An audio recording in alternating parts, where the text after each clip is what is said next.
walk over the lake's frozen surface at the end of the winter, carrying their food with them. They spend the summer there, and able to return to the shore again until the water freezes the following winter.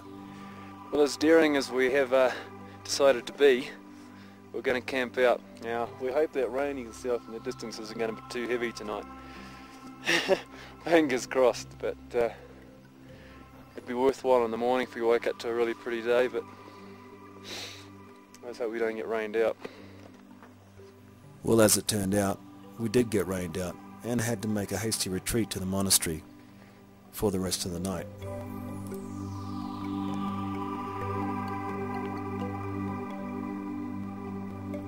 Being here in this autonomous region, with no one in sight for miles, and the only sign of civilization being an old monastery, really gives you a sense of serenity.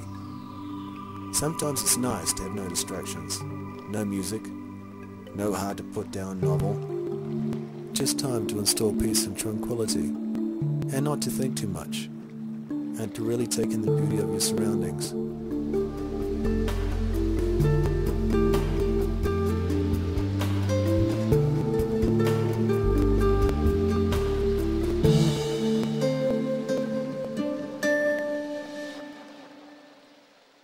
Good morning. It's 20 to 10 in the morning. I've just finished breakfast. Pete and I ended up staying in the hut last night because the tent disappeared. I was cosy, but Pete still got wet. Get rid of the summertime, Alan, and chase some yaks.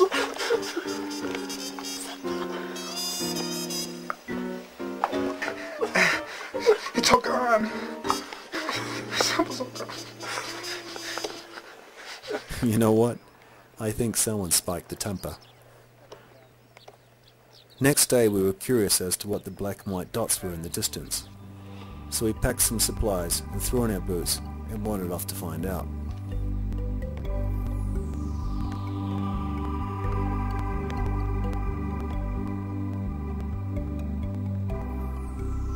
So as it turned out, the black dots were yaks, and the white dots, well, a horse and a nomad's tent. We made ourselves known to the two surprised nomads in their tent, and in turn they invited us in to sit with them around their yak dung fire. Well, I made it all the way across the plain to this little tent, this nomad tent, and right now we're sharing a little bit of lunch with these guys and sitting around the dung fire. Pretty happening. Lily was fluent in Chinese, and so we had a conversation with her as our interpreter. It was an interesting cultural exchange. We all sipped yak butter tea, which by the way is like sipping warm fat. They then showed us how they spun yarn by hand. We then showed them what they looked like on camera, much to their surprise.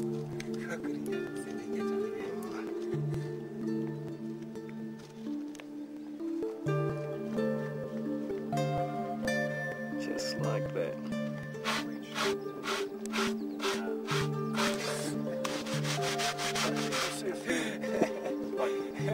They took him to Tibet.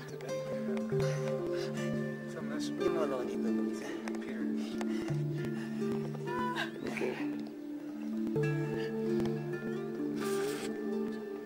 Whoa. Now I don't know what this stuff was, but he was good at it. So much so that we asked him to do it a second time. Sadly leaving with our trusty dog, who happened to follow us from the monastery, we headed back with mixed emotions. Hey! Now we've got our long walk back for about 2 hours. Lily gave the older nomad a picture of the Dalai Lama to keep. The old man wept a little as he scanned his eyes over the picture. He went to give it back, but we assured him it was his to keep, a gift well deserved for their hospitality. Now it's back to the monastery for the night, before the long drive back to Lhasa tomorrow. On the way back to Lhasa, we were treated to a wild display of Tibetan horsemanship.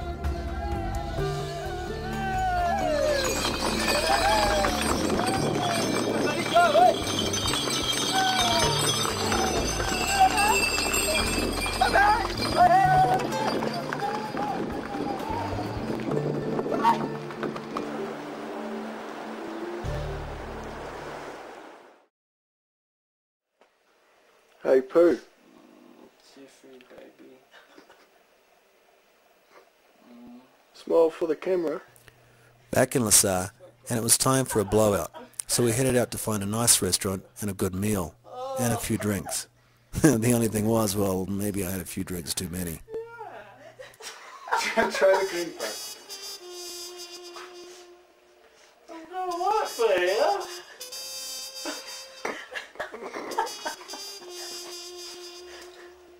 Oh, good.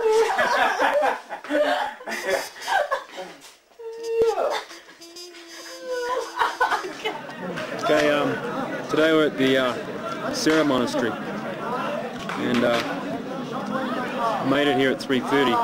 That's when the monks come out to do their debating. And you'll notice that they do a lot of slapping, hand slapping. This is to punctuate what they're saying. This is one of the most famous monasteries in Lhasa. The Yellow Hat sect of Tibetan Buddhism studies Buddhist doctrines using a step-by-step process. As a part of their study, lamas must participate in debates to further their comprehension and to proceed to a more advanced level of study. The debating traditions in the Sera Monastery are unique among the 3 famous monasteries in Lhasa. Debates are conducted by the lamas in the monastery every day,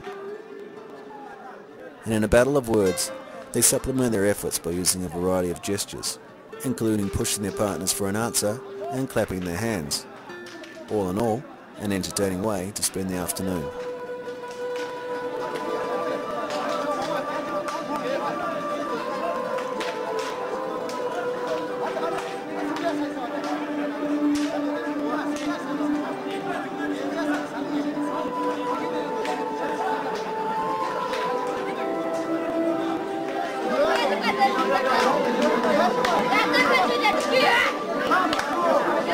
Love to know what they're saying.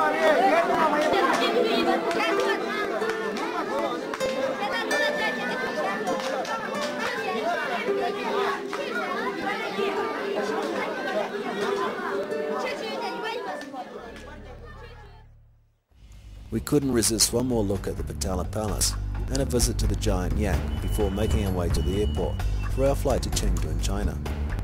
That was a day of travel I will never forget. From the Tibetan taxi driver who thought full speed and cutting blind corners was the most fun way to get to the airport, to the pushy Chinese travellers who jumped all over us to get off their flight on arrival at Chengdu, only to watch us leave the airport first with our bags in hand, as ours were the first off the conveyor belt. Oh, the irony. G'day, what do you reckon of the new look? Well, we're in China, on the train from Chengdu, heading down to Lhasa, and the guys are playing backgammon and I'm getting bored. And it's only 1 hour into the trip, 24. Sick of reading my book. Might run up and down the passageway naked a few times. I might get things moving here. Reflecting on our trip through Tibet, it was certainly one of the more memorable places I have visited, and definitely well worth it.